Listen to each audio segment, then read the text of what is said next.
Bom dia a todos. Bonjour, mesdames, messieurs, chers collègues. Guten Tag, sehr geehrte Damen und Herren, liebe Kolleginnen und Kollegen. Es ist für mich eine sehr große Freude und Ehre, heute hier zu sein und Ihnen über die öffentlichen Bibliotheken in Deutschland zu berichten und wie wir mit E-Books umgehen. Ich möchte mich an dieser Stelle zunächst sehr, sehr herzlich beim Goethe-Institut bedanken, vor allem bei Frau Stefanie Kastner und ihrem Team für diese wunderbare Organisation und für die Einladung, dass ich heute hier sein kann.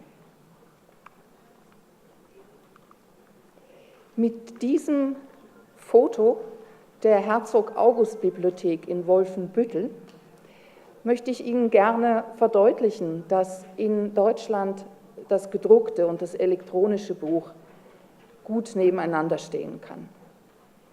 Das ist tatsächlich keine Fotomontage, sondern die farbigen Bücher wurden tatsächlich in Papier eingeschlagen, um dieses Zeichen hier in dem Regal auch abbilden zu können. Ich möchte Ihnen heute zunächst etwas über die Ausgangssituation in deutschen Bibliotheken erzählen und Ihnen einige Eckdaten dazu auch geben. Dann zu den Aufgaben, vor allen Dingen der öffentlichen Bibliotheken in Deutschland, die gesetzliche Grundlage, die wir dafür haben, weil die wird nachher noch wichtig, wenn es um das Elektronische geht. Auch wieder über die Aufgaben, die Bibliotheken in einer digitalen Welt übernehmen müssen, ihre Relevanz, die sie dabei auch haben. Ich möchte dann darauf zu sprechen kommen, warum unsere Bibliotheken leider immer noch nicht alles ausleihen können, was elektronisch auf dem Markt erhältlich ist. Ich möchte Ihnen verdeutlichen, dass das kein deutsches Problem ist, sondern ein internationales. Und ich möchte Ihnen gerne einige Lösungsvorschläge vorstellen, die der Deutsche Bibliotheksverband erarbeitet hat.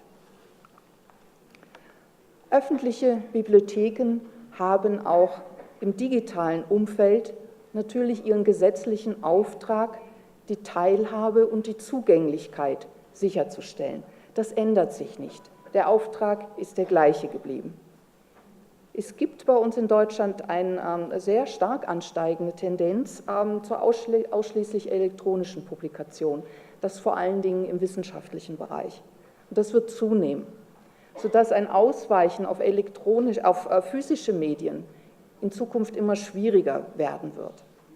Und wenn wir in Bibliotheken nicht in der Lage sind, auch das Elektronische anzubieten, was auf dem Markt vorhanden ist, droht tatsächlich eine Ausgrenzung für einen großen Teil der Bevölkerung vom Wissenserwerb. Die deutsche Bundesregierung hat auch schon eine Verbesserung dieses Zugangs gefordert.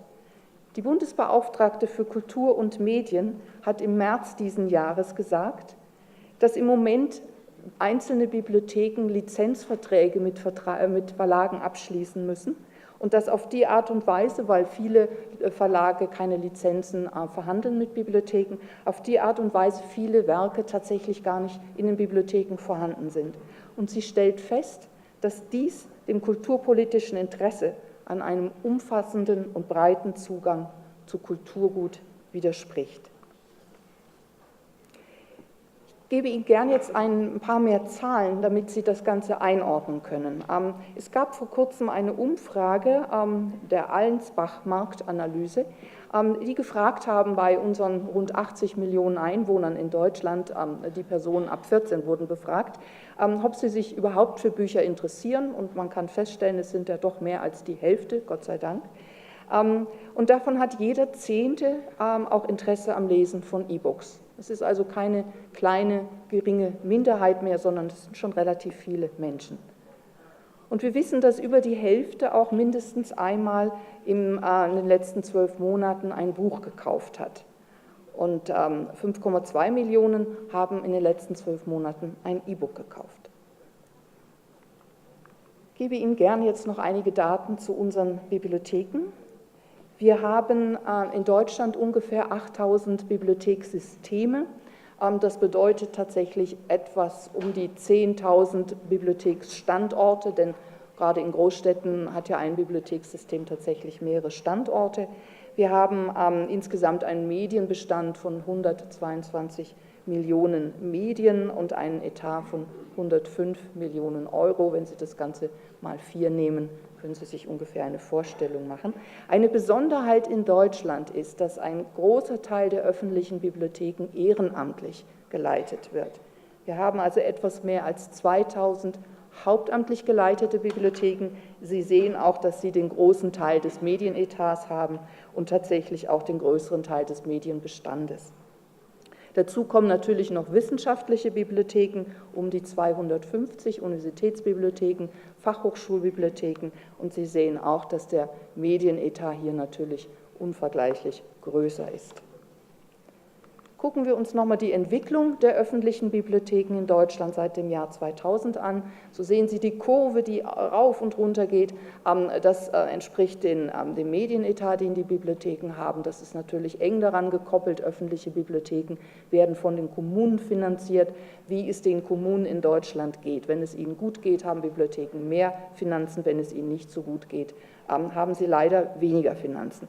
Was sehr interessant für uns war, als wir uns die Entwicklung angeguckt haben, ist tatsächlich, dass seit dem Jahr 2000 die Entleihungen nicht, wie man vermuten könnte, seit dem Internet entleiht keiner mehr irgendwie Medien in den Bibliotheken. Nee, die Entleihungen sind tatsächlich gestiegen. Sie sind tatsächlich um 20% höher als im Jahre 2000. Ich finde, das allein spricht schon Bände. Und wir sehen auch, dass sehr viele Besucher kommen. Heute kommen tatsächlich in viele Bibliotheken viel mehr Besucher als noch vor einigen Jahren. Sie halten sich dort sehr, sehr gerne auf. Von den etwas mehr als 2000 hauptamtlich geführten Bibliotheken bieten tatsächlich auch schon 1300 E-Books an in ihren Beständen. Sie sehen, das ist auch eine sehr steil ansteigende Kurve seit dem Jahr 2009. Tatsächlich haben wir schon in 2007 damit angefangen. Es ist eine Firma in Deutschland, die diesen Service sehr, sehr früh eingeführt hat, was es für uns in Deutschland sehr, sehr einfach macht, auch in kleinen Bibliotheken diese E-Books anzubieten. Und ich möchte Ihnen auch gerne noch mal zeigen, wie das genutzt wird. Sie sehen hier die Entwicklung vom Jahr 2011 bis zum Jahr 2014. Es ist geradezu eine Verzehnfachung. Und an dieser Stelle möchte ich gerne ein bisschen erläutern, warum es für uns in Deutschland leichter ist, zunächst E-Books auch anzubieten in den öffentlichen Bibliotheken. Es gibt bei uns eine Firma, die sich DiviBib nennt, die sehr, sehr früh erkannt hat, dass hier ein großes Potenzial liegt. Und sie bietet tatsächlich, sie verhandelt die einzelnen Lizenzen mit den Verlagen. Sie bietet das dann auf einer technischen Plattform bei sich an. Und Bibliotheken haben auf die Art und Weise genau nur mit dieser einen Firma zu tun, wenn sie dann Lizenzen erwerben wollen für ihre Nutzer. Für den Bibliotheksleser stellt sich das auch sehr einfach dar. Er geht, wenn er eingeschrieben ist in einer Bibliothek, über die Website seiner eigenen Bibliothek. Also er wird nirgendwo anders hingeführt. Es ist wirklich deutlich sichtbar als ein Angebot der eigenen Bibliothek. Man loggt sich dort ein mit seinem Passwort, dann sieht man das elektronische Angebot, was die eigene Bibliothek lizenziert hat, was zur Verfügung steht. Wenn es vorhanden ist, das Medium, dann kann man es sich entleihen, im Allgemeinen für 2 Wochen. Wenn es ausgeliehen ist, in Anführungsstrichen muss man das sagen, weil natürlich strikt gesprochen, technisch gesprochen, kann man es gar nicht in der Weise ausleihen. Wenn es aber schon jemand anders hat, dann kann man es eben nicht in dem Moment auch gleichzeitig nutzen und dann kann man sich aber auf eine Warteliste setzen. Dieses Modell ist sehr nachgebildet dem Ausleihen von physischen Medien. Auch dort ist es ja so, wenn ein Buch ausgeliehen ist, kann ein zweiter Nutzer es nicht gleichzeitig lesen, kann sich aber vormerken lassen.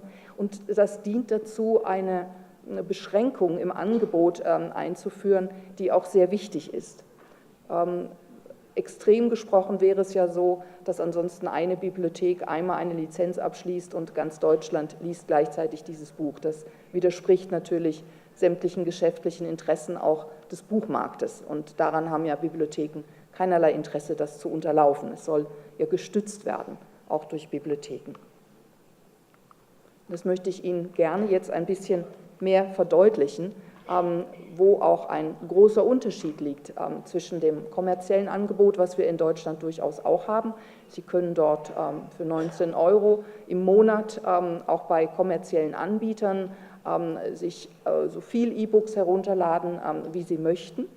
Allerdings ist das eben kostenpflichtig. Wir wissen, dass Bibliotheken keine kommerzielle Anbieter sind. Sie sind öffentlich finanzierte Bildungs- und Kultureinrichtungen. Der Steuerzahler unterhält sie letztendlich. Und ihr Angebot ist ganz anders als bei den kommerziellen Anbietern nach eigenen, bibliothekseigenen fachlichen und gar nicht nach wirtschaftlichen Kriterien zusammengestellt. Für Bibliotheken ist die Ausgewogenheit des Bestandes oder auch kulturelle Aspekte viel, viel wichtiger als eine mögliche Nachfrage oder ein Verkaufserfolg. Für Bibliotheken ist es wichtig, dass sie wirklich das ganze Spektrum der Meinungsvielfalt auch abbilden. Die gesetzliche Grundlage für eine Bibliotheksausleihe in Deutschland liegt tatsächlich im Urheberrecht schon begründet. Wir wissen ja, dass Bibliotheken eben nicht kommerzielle Einrichtungen sind und genau für diese nicht kommerziellen Einrichtungen gibt es eine spezielle Erlaubnis, dass man Werke auf physischen Trägern, wie es heißt, also etwas, was man anfassen kann, ein Buch, ein Video, eine Kassette, Blu-ray, was auch immer, DVD, dass man das tatsächlich auch verleihen kann. Und das ergibt sich aus einem bestimmten Absatz des Urheberrechts und das nennt sich Erschöpfungsgrundsatz. Ein juristischer Text ist immer ein bisschen schwierig zu lesen und deshalb habe ich versucht, die Quintessenz sozusagen dieser juristischen Aussage mit den fetten Buchstaben etwas zu verdeutlichen und möchte Ihnen einfach die Bedeutung dieses Satzes auch nochmal nahebringen. Es geht darum, dass wenn ein Original eines Werkes mit der Zustimmung eines Autoren, eines Verlages auf den Markt gebracht worden ist, im Wege der Veräußerung in Verkehr gebracht, wie heißt das offiziell, dann ist die weitere Verbreitung zulässig. Mit anderen Worten, wenn ein Urheber zugestimmt hat, dass sein Werk auf dem Markt ist, dann kann er nicht mehr darüber bestimmen, wer dieses Werk wie nutzt. Er kann nicht sagen, Herr Müller darf dieses Buch lesen, Frau Meier darf es nicht lesen. Das bedeutet der Erschöpfungsgrundsatz. Erschöpfung deshalb, weil hier das Recht des Autoren daran erschöpft ist, darüber zu bestimmen, was mit seinem Werk passiert, sobald er es auf den Markt gebracht hat. Vorher kann er natürlich überlegen, ob er es überhaupt weiter verbreiten möchte oder nur im Kreise seiner Freunde, aber sobald es käuflich erwerblich ist, kann er dazu nichts mehr sagen. Sein Recht ist erschöpft. Ich komme nachher nochmal darauf zurück. Dieses Recht ist für uns sehr wichtig, auch in der digitalen Welt. Gekoppelt an dieses Recht ist in Deutschland etwas, was sicherlich eine Besonderheit in dieser Ausprägung ist. In anderen Ländern gibt es das auch, die sogenannte Bibliothekstantieme. Es gibt allerdings viele Länder, wo das von den Bibliotheken bezahlt wird. In Deutschland ist die Situation so, dass das Bund und Länder, in erster Linie sind es die Bundesländer, die das bezahlen. Und zwar wird für jede Ausleihe, die in öffentlichen Einrichtungen getätigt wird, in den Bibliotheken getätigt wird, eine, wie es heißt, angemessene Vergütung an den Autor bezahlt. Man kann sich natürlich immer darüber streiten, was angemessen ist. Zugrunde liegt dem Ganzen allerdings wirklich eine statistische Auswertung. Unser Verband gibt alle 3 Jahre der damit beauftragten Verwertungsgesellschaft, also einer Einrichtung, die die Gelder erhält von Bund und von den Bundesländern und das dann weiterverteilt an die Autoren. Und wir geben denen alle 3 Jahre Statistiken von unseren öffentlichen Bibliotheken, wo man herausfinden kann, welche Werke wie oft ausgeliehen worden sind, sodass man tatsächlich hier auch diese Bibliothekstantieme einigermaßen gerecht verteilen kann. Es ist also so, dass auch ein Autor davon durchaus finanziell profitiert, wenn seine Werke in einer Bibliothek ausgeliehen werden. Wir sehen also, dass Bibliotheken Autoren unterstützen. Sie unterstützen allerdings auch den Buchmarkt insgesamt. Neben dieser Vergütung, von der ich schon sprach, die in Deutschland 15 Millionen € jedes Jahr beträgt, gibt es natürlich auch den Erwerbungsetat der Bibliotheken, was ich Ihnen vorhin gezeigt hatte. Das macht im Moment im Jahr 416 Millionen € aus, die Bibliotheken für den Ankauf von Medien in Deutschland ausgeben. Und gerade im wissenschaftlichen Bereich ist es ja so, dass viele Verlage ausschließlich davon leben, dass sie ihre Werke an Bibliotheken verkaufen. Bibliotheken werden auch weiterhin eine Stütze des Buchmarktes sein. Sie spielen eine sehr, sehr wichtige Rolle bei der Leseförderung und auch bei der Leseerziehung und das auch mit digitalen Medien. Wir werden das später am Tag noch hören, einige Beispiele. Wir haben in Deutschland mehrere Projekte laufen, wo Bibliotheken mit Hilfe von Handys oder mit Tablets tatsächlich die Kinder und Jugendlichen fürs Lesen wieder interessieren, ausgehend immer von einer Geschichte, die gemeinsam gelesen wird, also wo man auch das Buch nochmal mit in den Mittelpunkt nimmt, aber dann das Ganze weiterentwickelt wird, tatsächlich mit eben digitalen Medien. Und auf die Art und Weise versuchen wir es zusammenzubringen und gerade Kinder und Jugendliche, die sich ja sehr für die Technik interessieren, auch genau dort abzuholen. Wir wissen, dass Bibliotheksleser auch die größten Buchkäufer sind. Und wir wissen mittlerweile auch von Studien aus den USA, dass im digitalen Umfeld auch die Bibliotheksleser die meisten E-Books kaufen. Es ist also tatsächlich hier eine sehr aktive Förderung des Marktes. Und natürlich durch Veranstaltungen, die Bibliotheken durchführen, werden auch unbekanntere Autoren oder lokale Autoren vorgestellt. Bibliotheken erleichtern aber auch den Einstieg ins Digitale. Viele Bibliotheken bieten in Deutschland auch ein kostenloses Beratungsangebot. Viele Menschen, die sich ein bisschen unsicher sind, wie sie eigentlich damit umgehen können, können es hier einmal ausprobieren. Sie können sich tatsächlich einmal etwas angucken. Viele Bibliotheken machen auch Workshops für bestimmte Altersgruppen, auch wo man mal ausprobieren kann, wie das Ganze eigentlich funktioniert, sodass tatsächlich die elektronische Ausleihe durchaus auch als ein Einstieg betrachtet werden kann in das elektronische Lesen und den Buchkauf.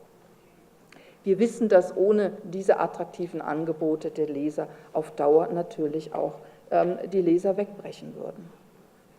Ich hatte schon gesagt, dass Bibliotheken tatsächlich ja E-Books in sehr begrenzter Weise ausleihen. Es gibt bei uns keine Flatrate, wie das bei den kommerziellen Angeboten ist. Und auf die Art und Weise machen wir den Verlagen auch keine Konkurrenz. Wir haben eine konsekutive Ausleihe, also wirklich einer nach dem anderen. Man muss sich sozusagen hinten anstellen, wenn ein E-Book ausgeliehen ist. Es gibt eine Frist von 2 bis 3 Wochen. Danach wird dieses Medium, was man ausgeliehen hat, technisch so bearbeitet, dass es dann auch nicht mehr erhältlich ist. Dieses Angebot ist ausschließlich für Bibliotheksnutzer, die auch einen Ausweis haben. Es ist also nicht für jedermann frei erhältlich und es ist auch etwas, was tatsächlich für die Bürger einer einzelnen Kommune vorgehalten wird. Wir wissen, dass viele Verlage den Beitrag der Bibliotheken anerkennen. Aber längst sind nicht alle E-Books bei uns erhältlich. Es gibt von den ungefähr 3000 Verlagen, die wir in Deutschland haben, schon, ja, man kann sagen, die Hälfte renommierte Publikumsverlage, die immerhin schon 160.000 Titel auch für Bibliotheken lizenzieren. Die haben Verträge abgeschlossen mit der Firma Divibib in der sogenannten Onleihe, wie diese Firma die elektronische Ausleihe nennt. Aber es sind für uns sehr, sehr wichtige Publikumsverlage nicht dabei. Und dadurch wird eben dann doch der öffentliche Auftrag der Bibliothek, Zugänglichkeit und Teilhabe sicherzustellen, gefährdet. Ich zeige Ihnen das mal anhand der Spiegel-Bestsellerliste. Das ist eine Bestsellerliste, die in einem wichtigen wöchentlichen Magazin in Deutschland erscheint. Und wir sehen, dass tatsächlich von den Bestsellern 55% der Belletristik nicht erhältlich ist in Bibliotheken. Das ist für einen Bibliotheksleser oft schwer nachzuvollziehen und er beklagt sich bei der Bibliothek, warum sie denn nicht aktuelle Angebote vorhält. Das liegt daran, dass bestimmte Verlage diese Lizenzen nicht abschließen möchten. Bei den Sachbüchern sind es 40%, die sie nicht erhalten werden in den Bibliotheken. Ich komme jetzt nochmal auf den Erschöpfungsgrundsatz, also das Prinzip, dass es Autoren gestattet, so lange über ihr Werk zu bestimmen, bis sie es auf den Markt gebracht haben, dann erschöpft sich ihr Recht. Dieser Erschöpfungsgrundsatz, der im Urheberrecht festgeschrieben ist, gilt nach Ansicht der Verlage nur für Werke auf physischen Trägern, also entweder ein gedrucktes Buch oder für CDs oder für DVDs oder für Videos. gilt aber nicht für nicht körperliche Formate, also PDFs oder EPUBs, in denen elektronische Werke ausgeliehen werden. Verlage definieren die elektronische Ausleihe als einen Service. Und da gilt eben der Erschöpfungsgrundsatz vermutlich nicht. Und sie sagen, es ist keine Ware. Daher glauben sie auch, dass die Rechteinhaber, also die Autoren und die Verlage, selber frei entscheiden können, ob sie Zugang zu diesen Werken geben wollen und vor allen Dingen auch zu welchen Konditionen, zu welchem Preis. Wenn dies aber zutrifft, dass die Verlage über die elektronischen Werke bestimmen können und wer Zugang dazu hat und zu welchem Preis, dann sind es ja nicht mehr die Bibliothekare, die über ihre digitale Sammlung bestimmen, sondern es werden die Verlage. Ich sagte vorhin schon, das ist ein Problem, das wir nicht nur in Deutschland haben, sondern es ist eins, mit dem wir international zu tun haben. Deshalb hat auch unser internationaler Verband, also the International Federation of Library Association and Institutions, kurz die IFLA, Prinzipien aufgestellt über die elektronische Ausleihe in Bibliotheken. Die IFLA fordert, dass es eine gesetzliche Verpflichtung geben soll für Verlage, Bibliotheken auch E-Books anzubieten, und zwar zu annehmbaren Lizenz- und Geschäftsbedingungen. Man will es ja nicht kostenfrei. Bibliotheken sollen grundsätzlich die Möglichkeit haben, alle im Handel erhältlichen E-Books auch zu lizenzieren oder zu erwerben. Und die auch sonst für Bibliotheken geltenden Ausnahmen im Urheberrecht sollen auch bei den E-Books gelten. Und natürlich sollen die erhältlichen E-Books in den Bibliotheken auch auf allen gängigen Lesegeräten nutzbar sein. Und ganz wichtig auch, denn das Thema Datenschutz ist in der elektronischen Welt natürlich auch nochmal ungleich wichtiger, Bibliotheksnutzer sollen ihre eigenen Nutzerinformationen kontrollieren können. Sie sollen nicht einfach weitergegeben werden. Das Thema ist in Europa sehr, sehr brisant. Es betrifft tatsächlich viele Bibliotheken in Europa und wir sind, glaube ich, in Deutschland in einer sehr komfortablen Situation, dadurch, dass wir die Firma DiviBib haben, die dieses Angebot schon sehr früh entwickelt hat, dass wir doch relativ viele E-Books, E-Medien in den Bibliotheken anbieten können, obwohl, wie ich gezeigt habe, es da durchaus viele, viele Verlage gibt, die es nicht machen. Aber innerhalb Europas ist das Problem tatsächlich sehr, sehr groß. Und es ist auch so, dass urheberrechtliche Regelungen, und die sind ja jetzt hier wichtig, in Europa, innerhalb der Europäischen Union verändert werden und entschieden werden. Das heißt, wir müssen hier bei der Europäischen Kommission tatsächlich sehr viel intensive Informationsarbeit betreiben. Und deshalb hat unser europäischer Verband EBLIDA eine europaweite Kampagne im letzten Jahr initiiert, The Right to E-Read, oder wir haben es in Deutschland unter dem Titel E-Medien in der Bibliothek, mein gutes Recht, weitergeführt. Wir haben uns in den letzten Jahren auf verschiedene Art und Weise, sowohl auf europäischer Ebene als auch auf nationaler Ebene, dafür eingesetzt, dass deutlich wird, dass hier ein wirkliches Manko besteht und dass Bibliotheken hier nicht auf die Bestände zugreifen können, wie sie das im physischen Markt tun können. Und wir nutzen tatsächlich die Kampagne jetzt auch in Deutschland weiter, um Einfluss auf die deutsche Gesetzgebung nehmen zu können. Ich möchte Ihnen jetzt hier nochmal ein weiteres Bild, das Ganze sozusagen nochmal vergrößert, von der Herzog-August-Bibliothek in Wolfenbüttel zeigen, um wirklich nochmal deutlich zu machen, ja, natürlich haben wir immer noch sehr viele gedruckte Bücher und ich glaube, das wird auch auf sehr, sehr lange Zeit so bleiben. Ich glaube, wir werden uns darauf einstellen, dass wir einfach alle Angebote machen müssen auf dem Markt. Ich möchte Ihnen gerne jetzt etwas zu den Lösungsvorschlägen sagen, die der Deutsche Bibliotheksverband erarbeitet hat. Wir fordern eine prinzipielle rechtliche Gleichstellung der E-Books mit den gedruckten Büchern, und zwar in 4 Bereichen, 4 Aspekten. Zum einen bei der Buchpreisbindung, bei der Mehrwertsteuer, bei dem Erschöpfungsgrundsatz und auch bei der Bibliothekstantieme. Und ich werde das jetzt im Einzelnen noch ein bisschen ausführen. Es gibt in vielen Ländern, aber längst nicht in allen, eine Buchpreisbindung. Das heißt also, dass Sie, egal wo auch immer Sie ein Buch kaufen, den gleichen Preis dafür bezahlen, ob Sie das im Supermarkt bezahlen, in einer kleinen Buchhandlung oder in einer großen Buchhandlung. Sie haben immer den gleichen Preis. Das ist für uns vor allen Dingen im deutschsprachigen Raum wichtig, Österreich, Schweiz, Deutschland, damit wir hier tatsächlich einen funktionierenden Buchmarkt garantieren können. Wir sehen tatsächlich in Ländern, die keine Buchpreisbindung mehr haben, vor allen Dingen ein Verschwinden der Buchhandlungen. Also wir möchten, dass tatsächlich die Buchpreisbindung auch in Deutschland weiterhin bestehen bleibt und dass sie aber auch ausgeweitet wird auf die elektronischen Medien. Und da gibt es tatsächlich in Deutschland auch schon seit April einen entsprechenden Gesetzentwurf, der sagt, dass auch für zum dauerhaften Zugriff angebotene elektronische Bücher oder eben vergleichbare elektronische Verlagserzeugnisse diese Buchpreisbindung erweitert werden. Sie soll also auch auf elektronische Medien angewandt werden. Im Bereich der Mehrwertsteuer sehen wir im Moment in allen Ländern eine Ungleichbehandlung. Wir haben in Deutschland einen reduzierten Mehrwertsteuersatz auf gedruckte Bücher.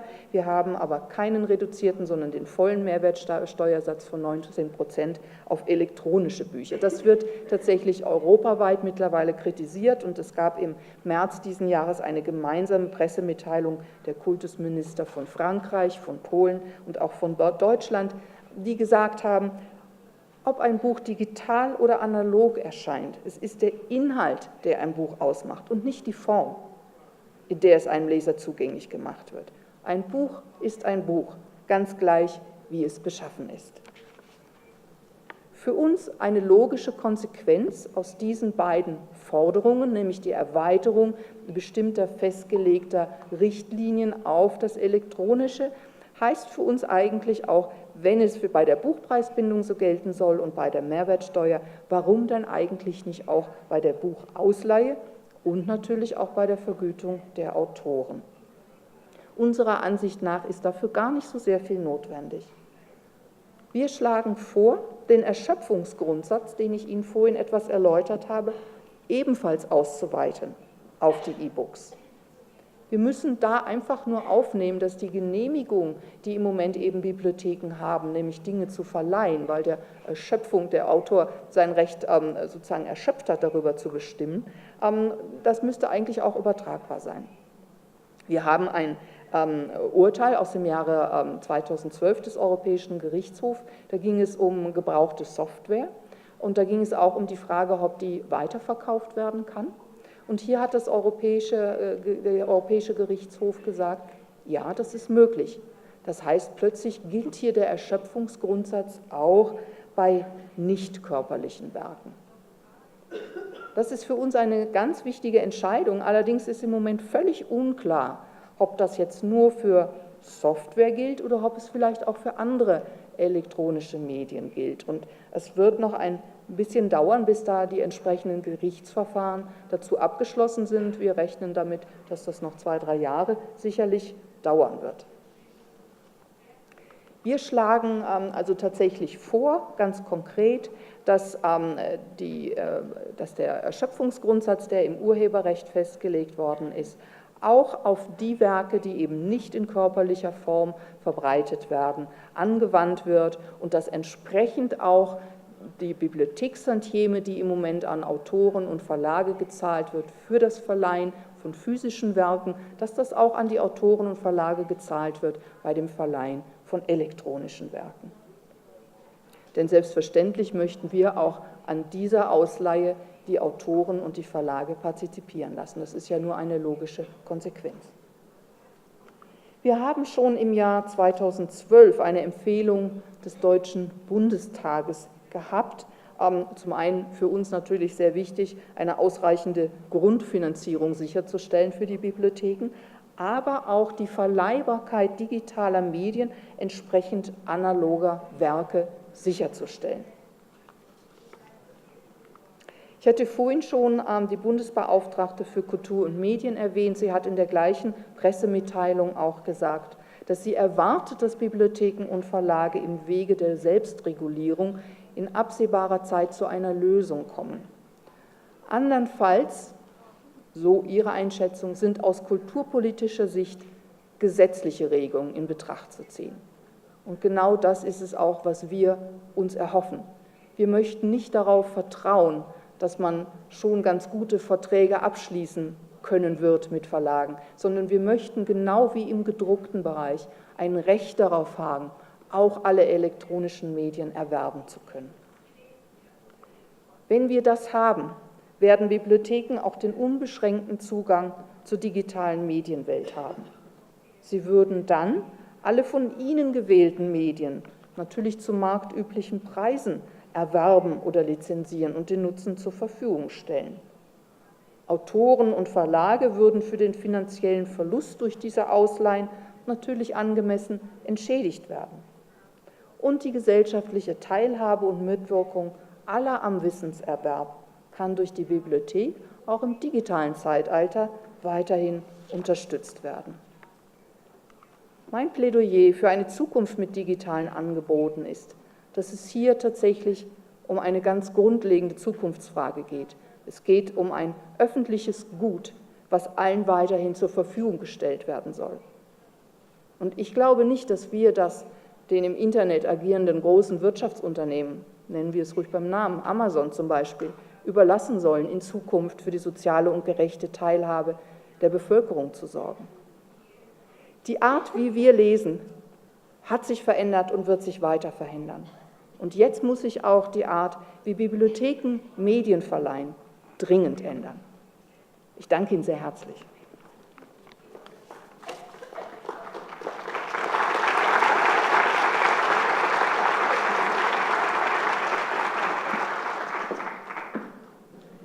Agradeço, Bárbara.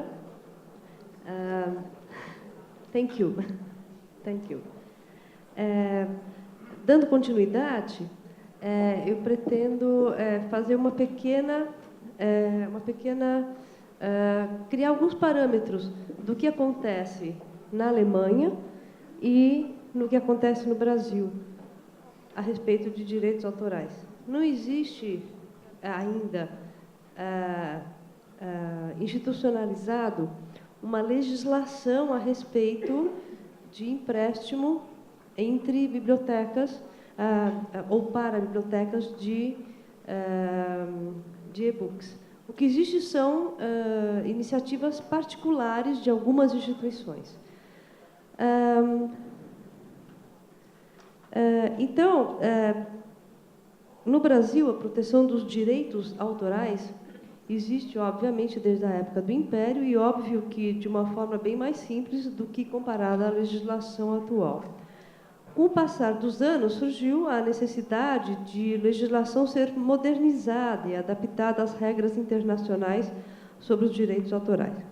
Aqui, no Brasil, os direitos autorais são regulados e protegidos por algumas leis e decretos. Vou citar apenas algumas, né?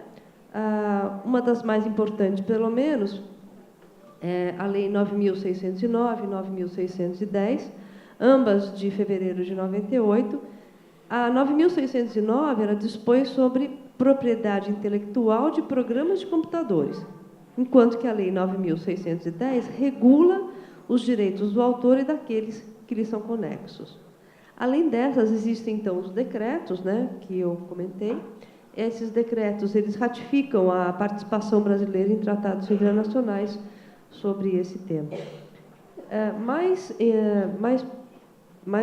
próximo agora dos nossos tempos, foi promulgada a Lei 12.853, de agosto de 2013, que altera alguns artigos da Lei 9.610, que é aquela que regula os direitos do autor. E modifica em vários artigos, que eu não vou ficar lendo, quem quiser ter acesso, então, né, depois até posso disponibilizar. Então, modifica vários artigos e revoga, inclusive, um artigo específico que dispõe sobre a gestão coletiva de direitos autorais e dá outras providências. Então, essa lei é 12.853, de agosto de 2013. Mais próximo ainda dos nossos tempos, apareceu o decreto 8.469, de junho de 2015. Então, foi esse ano ainda, que regulamenta, então, essa lei 9.610 e a lei também 2.653, que dispõe sobre a gestão coletiva de direitos autorais. Nesse sentido, então, é possível afirmar que no Brasil a questão dos direitos autorais está adequadamente regulamentada. Entendam que é direitos autorais. Não tem nada a ver ainda com a questão de bibliotecas, né? Então, não existe, em questão de bibliotecas, alguma coisa mais específica. Algumas observações importantes, que a proteção dos direitos autorais não depende do registro da obra. Outra informação, os direitos morais do autor nunca cessam. Os patrimoniais, sim, como a gente conhece, 70 anos contados do 1º de janeiro do ano subsequente da morte do autor. Os direitos morais, as punições previstas por desrespeito ao direito do autor são cíveis e penais. Tem um artigo específico do Código Penal, inclusive, que prevê detenção, reclusão e multa para o infrator. Existem também sanções administrativas, como muitas aplicadas, por exemplo, pelo ECAD, que é o Escritório Central de Arrecadação e Distribuição para Obras Musicais, e vários outros órgãos, como Sociedade Brasileira de Autores, Associação Brasileira de Direitos e Autores Visuais, e por aí vai. É possível que o autor opte por registrar formalmente, então, não existe uma legislação falando que ele precisa registrar formalmente, né? Mas pode-se fazer isso através, então, de alguns órgãos, como a Fundação Biblioteca Nacional, a Escola de Música, a Escola Nacional de Belas Artes, o Instituto Nacional de Propriedade Industrial, que é o INPI, entre outras, né? E aí a pessoa vai até o local e faz, então, esse registro. Uma outra questão que deve ser levantada é a cópia de textos na internet, porque os textos publicados e veiculados na internet devem ser respeitados da mesma forma que os textos publicados em outros meios. Isso é, os direitos do autor devem ser sempre considerados e preservados. Portanto, é fundamental a indicação da sua autoria, do site que foi encontrado, da data, com as citações todas pelas regras da BNT. O uso integral ou parcial do texto deverá seguir as regras mencionadas pela BNT, né? Ou seja, cópias para fins particulares, sem qualquer intenção de lucro, não constituem transgressão aos direitos autorais. Todavia, o mesmo não ocorre quando há apropriação indevida de uma ideia expressa no texto ou do seu fragmento. Não adianta tentar disfarçar a cópia, pois, como já foi exposto, se a obra não estiver em domínio público, sequer pode ser comentada ou tentar melhorá-la sem autorização prévia do autor. É interessante ainda verificar o seguinte: conteúdos publicados ou veiculados na internet não são completamente públicos, ou seja, pertencentes à coletividade, nem podem ser usados de forma livre e gratuita, como muitos acreditam. Existe, inclusive, o artigo 7 da Lei de Direitos Autorais.